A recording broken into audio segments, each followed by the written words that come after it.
Good morning, AP Lit and Comp students, or afternoon, or evening, whatever the case may be. As you dive into your replies to your group mates in today's discussion forum, as I did last week, I want to give you a few more ideas to chew on in regards to the passage that you're focused on and really about the book as a whole. Again, you're going to be writing your essay over the book as a whole. So it's about getting some ideas within this passage that you might be able to trace throughout the entire play. I want to bring the discussion, if you'd like, back around to this idea of fate versus free will. I think almost every passage we could look at, you see Arthur Miller offering both sides of that perpetual argument to us. In this passage, let's think about fate a little bit. How might that orange metaphor that you considered yesterday, how might that suggest that Willie is a victim of his circumstances? And however you decide that is, I want you also thinking about, as we always should, with fate, what are the forces that are lording over him?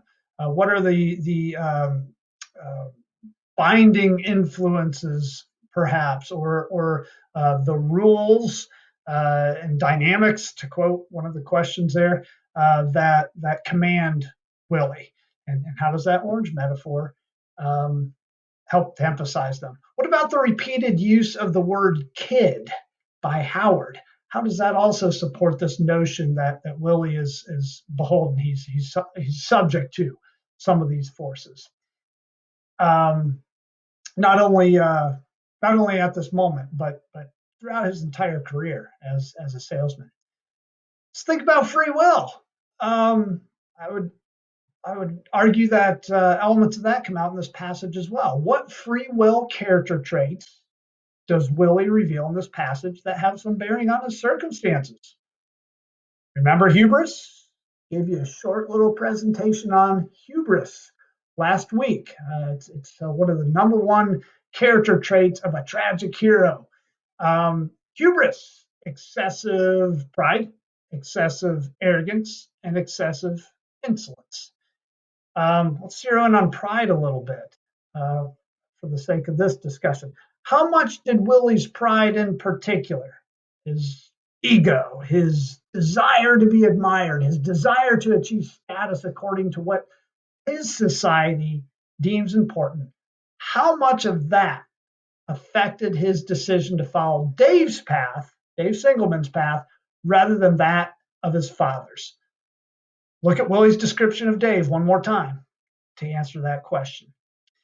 Let me offer you an overall assertion on this conversation of fate versus free will, not only as it pertains, again, to this passage, but to the play as a whole. How about this argument? According to Arthur Miller, Willie, no matter how hard he tried, was never going to be successful as a businessman, given the rules and dynamics of this American capitalist system.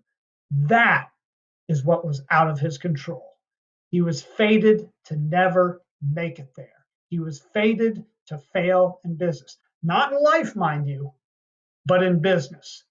He wasn't fated to die the way that he ends up dying. I'm not saying that.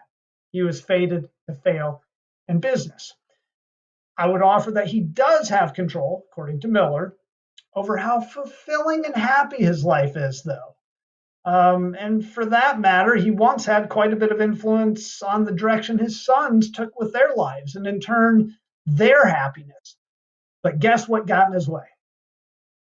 A free will character trait, hubris.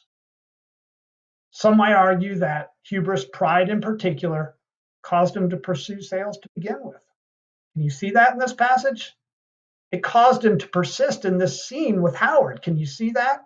If he'd set aside his pride, if he had exercised some degree of humility, where would this lowman have taken his life? Give that some thought. You might write about it a little bit in the replies today, and feel free to stray from this passage since, again, you're thinking about the work as a whole. Good luck.